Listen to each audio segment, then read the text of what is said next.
আসসালামু আলাইকুম। সবাই কেমন আছেন? আশা করি যে যেখানে আছেন সবাই অনেক ভালো আছেন এবং সুস্থ আছেন। আলহামদুলিল্লাহ আমরা অনেক ভালো আছি। ইনায়া আমোজ ব্লগ থেকে আরও একটা নতুন দিনে নতুন ব্লগ ভিডিও নিয়ে আপনাদের মাঝে চলে আসলাম। আশা করছি ভালো লাগবে। একটা লাইক দিয়ে পুরো ব্লগটির সাথেই থাকার অনুরোধ রইল ভিডিওর শুরুতেই। যদি নতুন হয়ে থাকেন ভিডিওটি দেখতে দেখতে ভালো লেগে গেলে একটা সাবস্ক্রাইব করে পাশে থাকা বেল আইকনে ক্লিক করে অপশনে ক্লিক করে রাখবেন, যাতে আপনারা আপনাদের সময় সুযোগ মতো ভিডিওটি দেখে নিতে পারেন। আর সুন্দর একটা কমেন্ট করে যাবেন যাতে আপনাদের পরিবারে যেতে পারি। তো আজ হচ্ছে আমি ঘরের ফার্নিচারগুলো আর কি ভালো করে পরিষ্কার করে মুছে নিব, আর সাথে ঘরও মুছে নিব, ঝেড়ে মুছে নিব। তো এখানে যে আমি পালংটা আর কি মুছে নিলাম, তেমন একটা ধুলো পড়ে নাই, যে কিছুদিন পর পর যেহেতু মুছে নেই, তারপরে ওই যে চিপা চাপা দিয়ে অল্প একটু ধুলা থাকে, তো আমি একটা কাপড় দিয়ে আর কি মুছে নিতেছিলাম। তারপর আবার ব্রাশ দিয়ে মুছে নেই, যেহেতু যে ডিজাইনের ভিতর দিয়ে কিন্তু সাদা সাদা ধুলা পড়ে থাকে, তার দেখা যায় না। তো ব্রাশ দিয়ে সাফা করলে দেখা যায় যে খুবই সহজে আর কি ওই আগলা ধুলাগুলো আর কি পড়ে যায়। যদি অনেক দিন হয়ে যায় তারপরে কিন্তু ধুলাগুলো একদম লেগে যায়, তারপরে কিন্তু সাফা করাটা অনেকটাই কষ্টকর হয়ে যায়। তো কিছুদিন পর পর 2-3 দিন বা সপ্তাহ পর পর কিন্তু আমরা এভাবে মুছে নিতে পারি। পালঙের মধ্যে দেখা যায় যে 1-2 দিন পর পর কেউ থেকে যেন আর কি এত ধুলা ময়লা একদম সাদা হয়ে থাকে, তো 1-2 দিন পর পরই আর কি মুছতে হয়।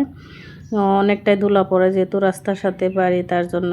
আর এই যে গ্রিলগুলো আমি মুছে নিতে এসেছি, গোদরেজটাও আর কি আলমারিটাও আমি ভালো করে মুছে নিচ্ছি।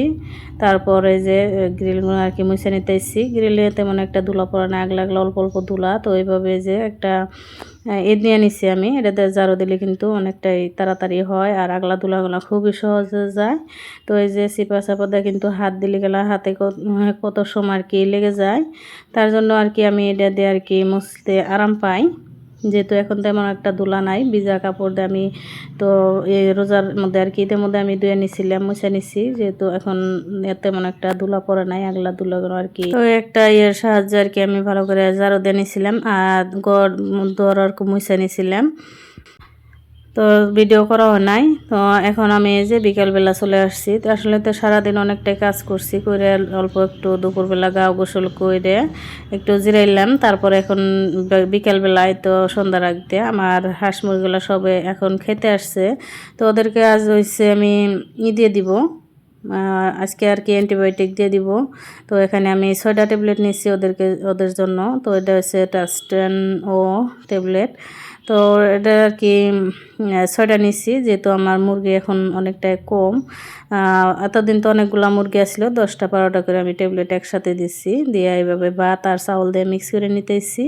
তো এখানে 6টা ট্যাবলেট দিচ্ছি, যেহেতু আমার এখন মুরগি হচ্ছে 13টা আছে, মোরগ আছে 2টা, 10টা এই আছে, 11টা হয়েছে মুরগি। তার জন্য আর কি আমি 6টা ট্যাবলেট দিয়ে দিলাম। তো এখানে দেখতে পাচ্ছেন হাঁসেও খাবে, তো ওরা যেটি খায় আর কি, তো এটি আর কি কামে লাগবে। তো এই তো দেখতে পাচ্ছেন আমি অল্প একটু এই যে পাকা যে আছে, তো এখানে দিছি, মাটিতে দিলে আর কি ওষুধগুলো মাটিতে লেগে যাবে, যার জন্য।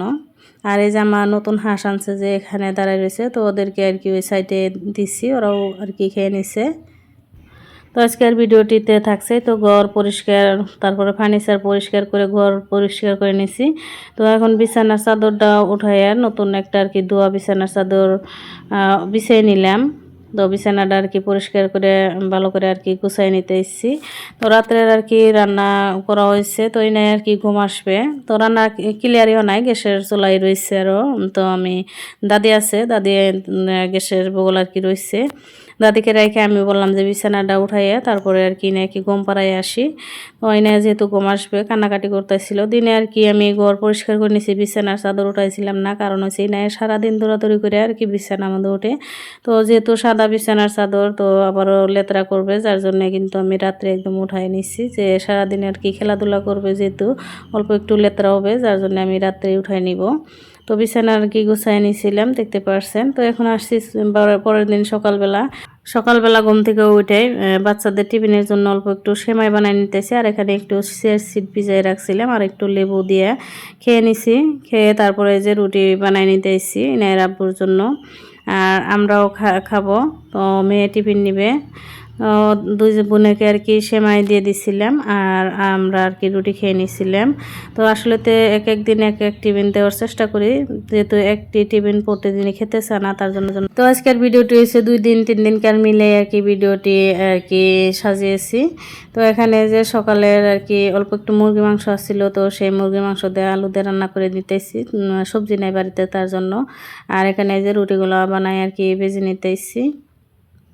আর আমার এই যে ডিম পাড়া মুরগি আর কি হাসে একটা একদমই মেরে ফেলছে, আর একটা মারার অবস্থা হয়েছিল, তো এটাকে আর কি জবাই করে নিছিলাম। তো এখানে দেখতে পারছেন এই তো ডিম একদমই গলায় ফেলাইছে, তো এই মুরগিটাও কিন্তু ডিম দিত।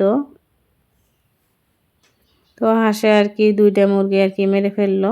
আমার অনেকগুলো মুরগি কিন্তু এতদিন আমি ডিম বিক্রি করছি, ডিম পারছে দেখছেন আপনারা। তো এখন হয়েছে রাত 3টা বাজে, 3টা বাজে ভিডিও আর কি শিল পড়তাইছিল, তার জন্য আবার অল্প একটু ভিডিও করছি আমার আপু ভাইদেরকে দেখানোর জন্য যে আমাদের এখানে কিন্তু অনেকটাই শিল বৃষ্টি হয়েছে, জরি হয়েছিল। তো এই দেখতে পাচ্ছেন একদম কাটা কাটা শিল, তো বাইরে যেতে পারতাইছিলাম না, এত শিল আর জরি, তার জন্য তো ঘরের ভিতরে আসছিল সেইগুলো আর কি খুঁটে আর কি আপনাদেরকে দেখাইলাম।